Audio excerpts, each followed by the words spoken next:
Experience matters. I have been doing this pretty much my entire life.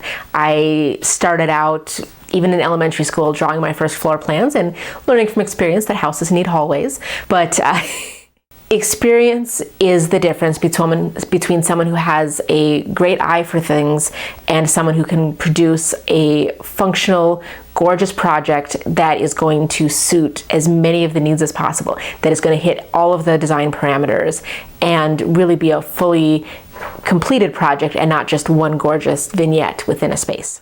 Although natural talent has its place and there are many naturally talented people out there, there's always those things that you don't know that someone who is a designer deals with on a regular basis. So whether it's the trade-offs between doing one thing on this side of the room and something else on that side of the room, or whether it's simply rearranging things, sometimes those little inches make a difference in how you position your artwork or the heights at which you place things.